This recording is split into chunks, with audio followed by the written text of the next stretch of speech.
The driver, Rolf, a local drug dealer, was still holding the steering wheel and looking straight ahead, and it was almost as if he'd stopped at red traffic lights. The allegation that the scene of the crime was staged. The applicants submit that the scene of the crime contained fabricated evidence.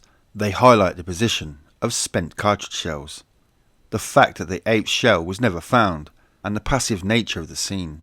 In support of his arguments on this issue, Mr. Steele relies upon his own previous submissions to the Commission and the expert reports of forensic pathologist Dr. Carey and forensic scientist Dr. Rinshaw.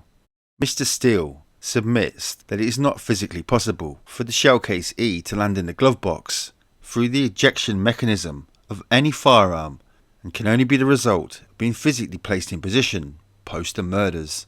The Commission notes that firearms expert Dr. Rinshaw appears not to agree with this submission. In any event, the Commission observes that this issue was explored with forensic scientist Mr. Burns at trial and is therefore not new for the Commission's purposes.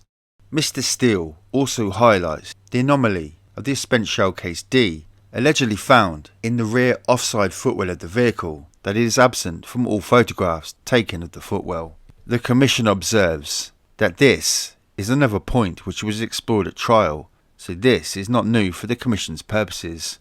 It was raised by police photographer D.C. King and also with D.I. Hughes and D.C. Beaters. In reviewing the applicant's submissions regarding the crime scene, the Commission has also considered the expert report by forensic pathologist Dr. Carey, dated the 2nd of August 1997. Dr. Carey's report highlights the crime scene only contained evidence of 7 shots, all from the same weapon, which is potentially at odds with Mr. Nichols' account. Mr. Steele describes 6 shots having been fired from one gun and at least 2 more shots having been fired from another gun. The Commission notes this argument is supported by firearms expert Dr. Renshaw. However, this is another point which was explored at trial, so is not new for the Commission's purposes. The Crown's forensic scientist Mr. Burns was of the opinion that all 7 cartridge shells came from the same weapon. In addition, Darren Nichols was cross-examined of what he was told about the number of shots which were fired. In any event, the Commission notes that Mr. Nichols was given an account of what he claimed to have been told by Mr. Steele. Any alleged discrepancies between the scene of the crime and Mr. Steele's account must be assessed in that context. Mr. Steele's submission in relation to the scene of the crime include the suggestion that the shotgun cartridge shells may have been planted at the scene of the crime in order to conceal the fact that a different murder weapon was used, perhaps the firearm which Darren Nichols admitted to purchasing, but which Mr. Steele was acquitted of possessing. The Commission notes that the report of firearms expert Dr. Renshaw does not support this submission. At page 3 of the report, Dr. Renshaw states that all of the wadding and shot recovered from the bodies of the deceased and the interior of the Range Rover are the same size and type as the wadding and shot which would have been loaded in the 7 cartridge shells. The Commission has not discovered any evidence which suggests that the shotgun cartridge shells were planted at the scene of the crime. Consequently, this submission does not give rise to a real possibility that the convictions would have been overturned by the Court of Appeal. Dr. Carey's expert report states his opinion that the murder scene was rather passive, with the victims all seated normally in their seats. Dr. Carey submits that this may indicate that the men were already dead or disabled when the shots were fired.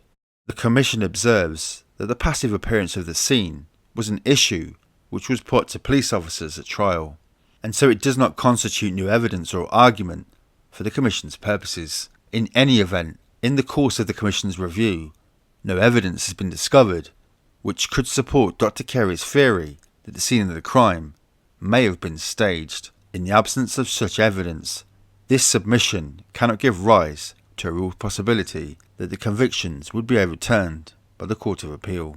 In his submissions regarding the scene of the crime, Steele also observes, after studying the crime scene photographs, that the gate which was in front of the vehicle appears to be capable of being opened without unlocking the chain, as one of the gate posts appears to be capable of removal from its footing. Mr. Steele also points out there appears to be tyre tracks on the opposite side of the gate.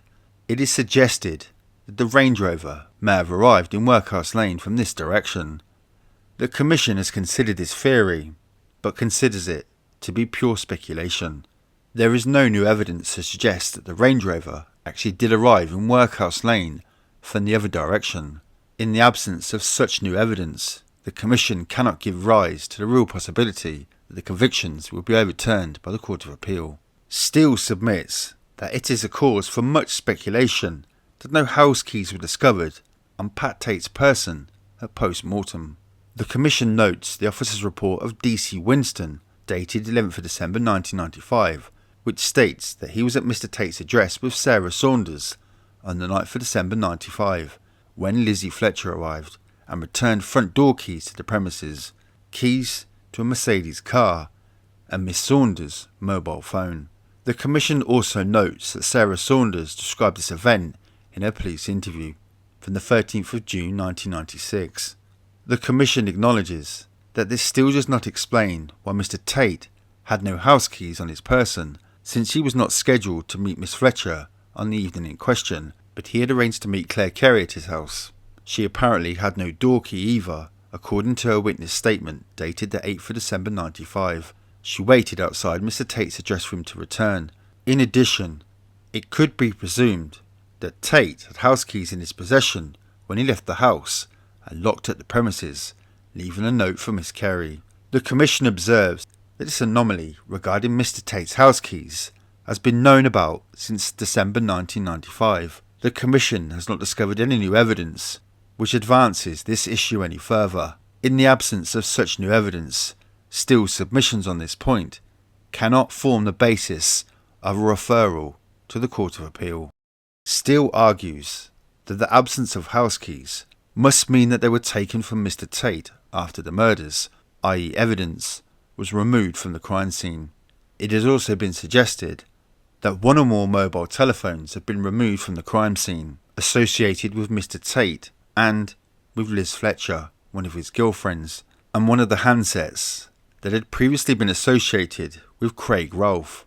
The Commission considers it to be pure speculation that the items have been removed from the crime scene. There is no new evidence to support such a contention. In the absence of any new evidence on this point, Steele's theory cannot give rise to a real possibility that the convictions would be overturned by the Court of Appeal.